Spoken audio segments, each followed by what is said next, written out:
আপনার সুস্থ আর সুন্দর জীবনের যাত্রা শুরু হোক এখান থেকেই। নমস্কার বন্ধুরা, আমি ডক্টর শুভেন্দু হালদার, একজন general physician and lifestyle modifier. আশা করি আপনারা সবাই ভালো আছেন, সুস্থ আছেন। আজ আমি আপনাদের বলবো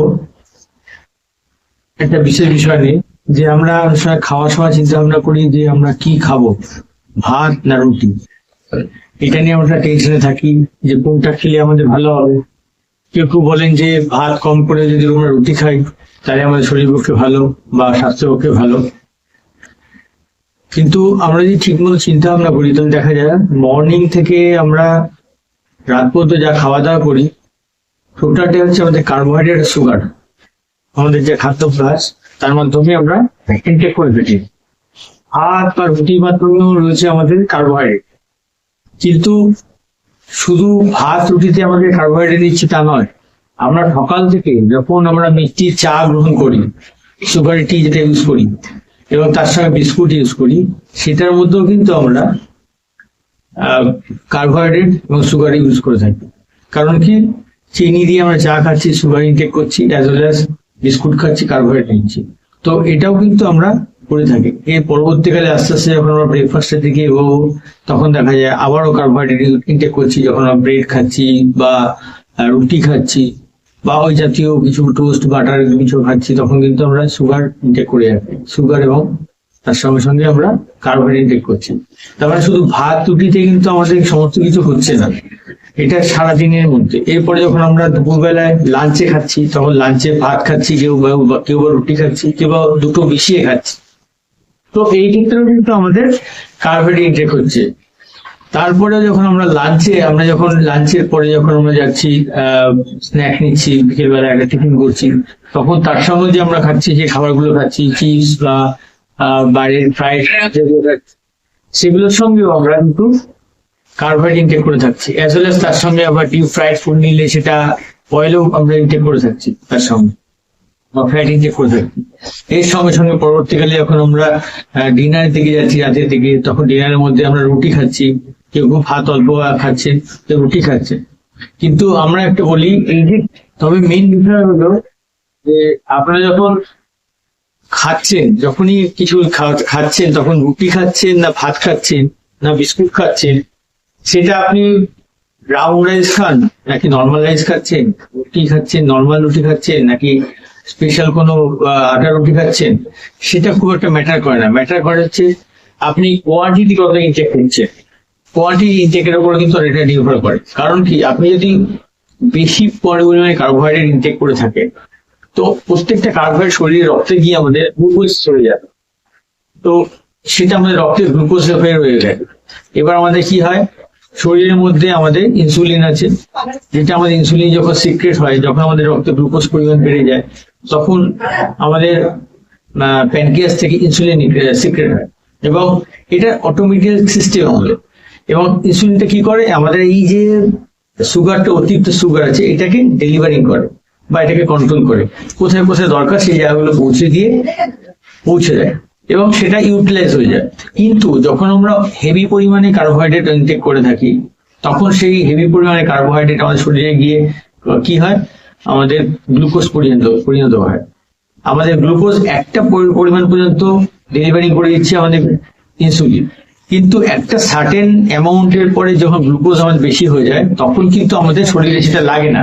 তখন শরীরে বেশি পরিমাণে যে গ্লুকোজটা, সেটা আমাদের ইনসুলিন কি করছে, সেটাকে ফ্যাট হিসেবে বডিতে ডিপোজিট করে। কিভাবে, কোনো অর্গানে ডিপোজিট করে। যেমন ধরুন ফ্যাট হিসেবে যদি আপনার লিভার ডিপোজিট করলো, তো হয়ে গেল ফ্যাটি লিভার।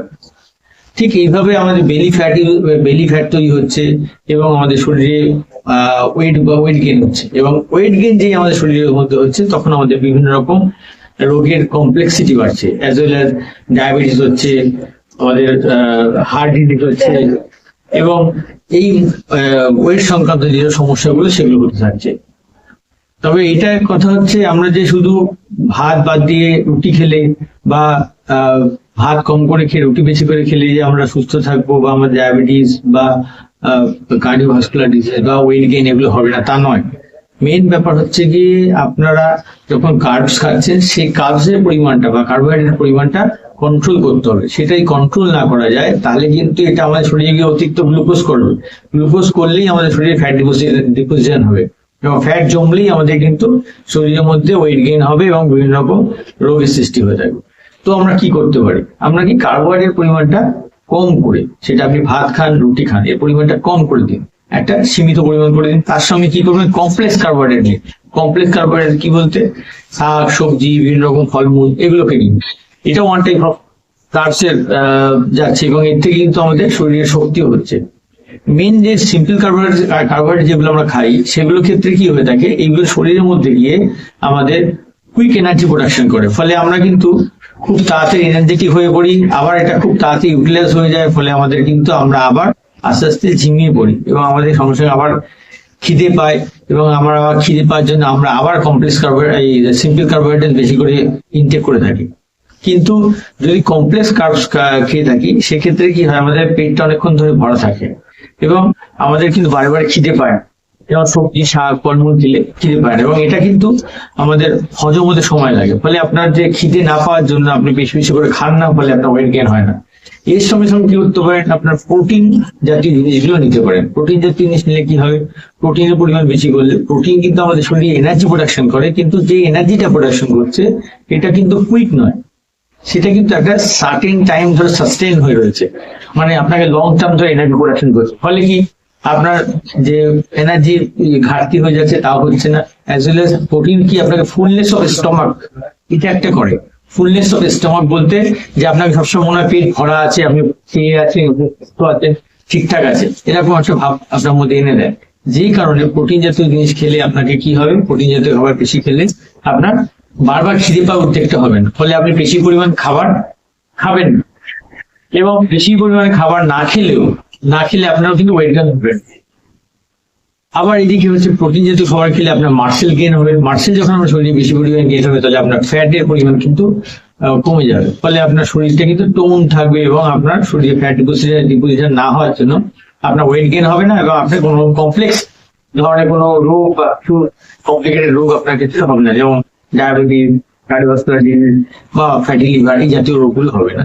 তো এটা একটা দিক গেল। তাহলে আমরা কি করতে পারি? ওভারঅল যেটা হচ্ছে কি, ভাত বা রুটি আমরা যেটাই খাই না কেন সেটাকে আপনাকে একটা পরিমাণের মধ্যে বেঁধে দেবো, মানে কম পরিমাণে সেটা খেতে পারি।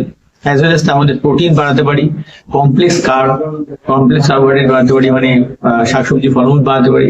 অ্যাজ ওয়েল এজ আমরা কি করতে পারি, তার সঙ্গে আমরা কিন্তু এক্সারসাইজ করতে পারি, ফ্রাইড ফুড যেগুলো আছে ওগুলো অ্যাভয়েড করতে পারি, যেগুলো বেশি তেলে ভাজা বা ফাস্ট ফুড আছে সেগুলোকে অ্যাভয়েড করতে পারি। এইগুলোকে যদি আমরা করতে পারি, এগুলোই আমাদের একটু শরীরের মানে ডায়াবেটিস বা আর্টারিজের সমস্যা থেকে আমরা নিরস্ত করবো, এবং আমাদের ভাত বা রুটি খুব একটা ফ্যাক্টর করবে না। এবং এটা আপনি কমাতে হবে কি করে, আপনার যে সার্ভিং ডিশ, মানে আপনি যে প্লেটে খাচ্ছেন সেই প্লেটের সাইজটাই আপনি কমিয়ে দিলে আপনার নর্মালি সেখানে কিন্তু কার্বোহাইড্রেট কম নিতে হবে।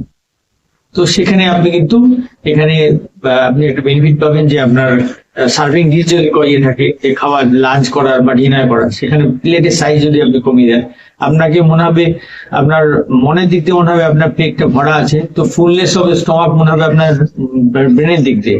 এবং যখন আপনি খাচ্ছেন তখন আপনি যখন প্রোটিন এগুলো মিলিয়ে নিচ্ছেন, তার মধ্যে কমপ্লেক্স কার্ব মিলিয়ে নিচ্ছেন, তখন আপনার ফুলনেস অফ স্টমাকটা হয়ে যাচ্ছে, ফলে কি আপনার ওয়েট গেইনের যে চান্সটা আছে বা শরীরে বেশি পরিমাণে কার্ব যাওয়ার যে চান্সটা আছে সেটা কমে যাবে, ফলে আপনার বিভিন্ন রোগ থেকে আপনি দূরে থাকবেন।